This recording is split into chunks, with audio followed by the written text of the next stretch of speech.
welcome to Sister Sound Off. I'm Carrie. I'm Elle. Hi, welcome. Okay, so we're moving along here with our episodes, and this episode we are talking about something that I think is important to both of us and kind of our family in a way, and that is teachers. So, a little background. Our mom was a teacher. She retired from teaching. She made it all the way through. She did stop for a few years and stayed home with us, but she made it all the way through and retired from teaching. I was a teacher for about, I say 7 years. I did a little bit of like college stuff.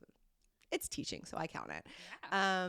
Our sister was a teacher. We have lots of cousins and aunts and all kinds of people in our family who are teachers. So we definitely come from like sort of a teacher family. And now we support teachers. Yes. So I do homeroom teacher. Are you homeroom teacher as well? Yes. Mm-hmm. You're homeroom teacher. And I also work at the middle school for like teacher appreciation. So we were having a conversation about how to show teachers our appreciation. Right. And what's your view on that?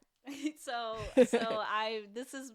this is my second year being like the main parent in the classroom. Okay. Right. You know what I mean? Like kind of the one that teacher Sometimes goes there's to. helpers. Yeah. Okay. Yeah. So I've been like, oh, I have to write emails and organize things. Usually I was just like the next person in line. Oh, I see. So I've been trying to focus on, I don't know. Sometimes I feel like I want to do so much more for teachers. I know they spend their own money on stuff. I used to.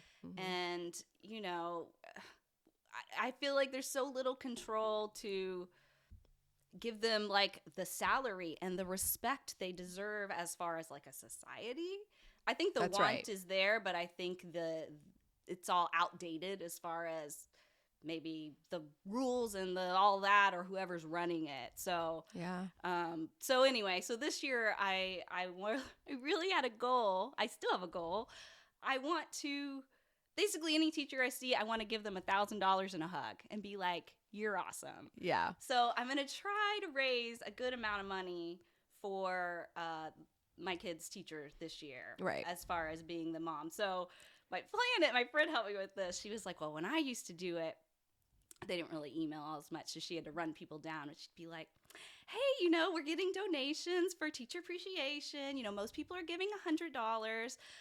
So can I get that from you, or should I check back with you?" And she just basically puts it out there. Like almost pushes Yes! it onto them. That's funny. And then she'll even like name drop, well, Sally's mom just gave that, and Woo. So it's a little harder for me in this day and age because you don't run into parents as much. Yeah. It's digital. Yeah. That's so, so I'm gonna have to work on my email skills. I might have to use some Chat GPT and be like, how do I make this more appealing or Sure. more, how do I get people to actually donate? Well, and just going, something that we had to do is we had like Pi Day in November, and it wasn't in my budget. Like I could use it a little bit, but we were supposed to get pie donations. And so we were asking all the junior high parents who could usually care less to bring pies to school. But also there was a Venmo specifically just for this one event because it was separate from other things. And I realized making it easier for them was the best thing we could do. So what we ended up doing is I kind of asked all the other PTO ladies, like, hey, we're on all these text chains anyway. So like, could you send the Venmo, like little QR code to everybody? Like just, people, the basketball team group, or the cheerleading group or the choir group, these kind of text changes sort of happen. And we got so much more money this way than like the last couple of years. Everyone was surprised. And I was like, we just made it easy for people to donate. In the end, I used that money and go buy the pies, which is fine.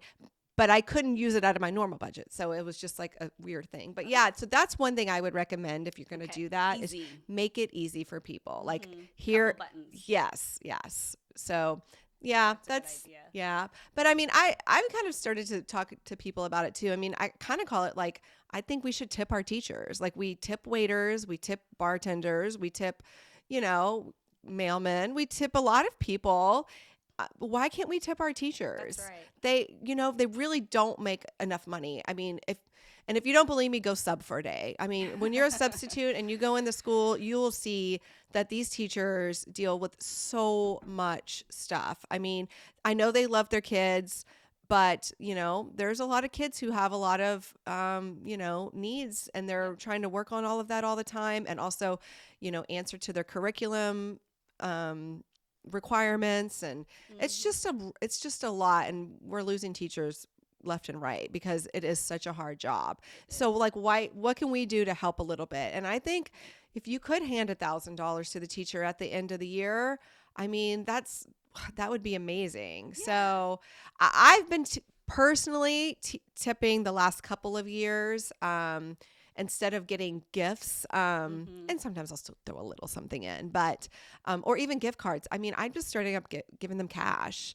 or writing a check. So I just feel like they can decide what they need it for, and they might not want a gift card to a restaurant. They might need that money for their car payment or their rent or something else. You just don't know, where they are. So I haven't got to the point where you are of asking other people to do it yet, even though I am the main homeroom mom for 4th grade right now for the class. I sort of collected some money at the beginning of the year. That's sort of how we do it at our school. And so I can use that money. But I actually was just thinking, instead of buying a present at the end of the year, I'm going to tell her, look, this is how much money is left in that pot. Would you just like it? Or would you want me to buy things, and kind of give her that option? And then I'm going to still tip on top of that. So, it's interesting. I mean, I think it's important to show, like, it's kind of put your money where your mouth is, right? You could say, thank you for everything. I was actually just listening to something too that was like, when you write a card, and I'm guilty of this, thank you for everything, it's more like, thank you for staying, or like something specific. Right. Like, thank you for taking the extra time to explain this to my kid, or thank you for calling me that day when my kid was upset, or just like little personal things that show that you're paying attention to what they're doing. Yes. With their career and how they're impacting the kids. But I don't know. We were at I think it was the Christmas party, and a couple of parents were like, well, we're going to Mexico, we're going to this, and I'm like, that's fabulous. But I'm like, so to me, I'm like, okay, $100 that's nothing for a year of this teacher showing up every day and like really doing the work. And I think you should do this. I want to know how it goes. I just think I think it's a great example to set for other people too. I think so too. And I think you'll get some. And I mean, I think some people that $100 is nothing, and some people that might be crazy, but I bet they'll give 10. Right. And that give what may you be can. more participation than I got last year. Yeah. And that's okay. If you can give something, then give it. Exactly. And you're right. There's gonna be both. And there will be people who it's harder for them. But yeah, if you're going on vacation or you're going out to dinner, then you do have money to give to a teacher. Yeah. I think it would go a long way into, again, just feeling empowered to do something for our teachers in our public school when it feels like there's so little that we could do besides, the things we volunteer to do. Right. But, the state needs to do that, but but this is but it's a good step, a good camaraderie. And I'm here with teachers too. Like when we're standing with teachers and when we need to change these things, which we do, these rules. Yes. I mean, I'm no stranger to writing a letter to TEA. So that's our Texas Education Association. Do it. Yeah. Let them know. Yeah. There's so many things that can be changed, but yes, we're trying to do our part. I think, I think there's probably a lot of us out there who do realize, I mean, most people, even when I was teaching, there was, a lady, I remember when the moms came in and she was just like, she was complaining about something little that I said or did or whatever, but she knew that her child was a little difficult in class, and he was a little bit, but I told her that day, I go, your child is like the 6th one on my list of things that I have to work, like as far as kids, as far as who I need to like sort of give extra attention to each day. I go, there are 5 before him that need a ton more attention than your child does. Like your child is actually okay. And she was stressed out about just her one only child at home. And I think it kind of put into perspective like, oh, okay, like There's a lot. yeah, you know what it's like to have your own kid at home and to struggle with that sometimes. So like multiply that by 20 or 30 Yes. and that's what your day looks like. So yeah, I think a lot of parents can get there and understand and probably want to help as much as we do. So I think so. I think that's a good, I agree with that. let's hope they do. Yes. Yeah. So let's show our teachers some love, right? Yes, of course. All right. Well, thanks for joining us. We're so happy to have you here. We'll see you next time. Bye. Bye.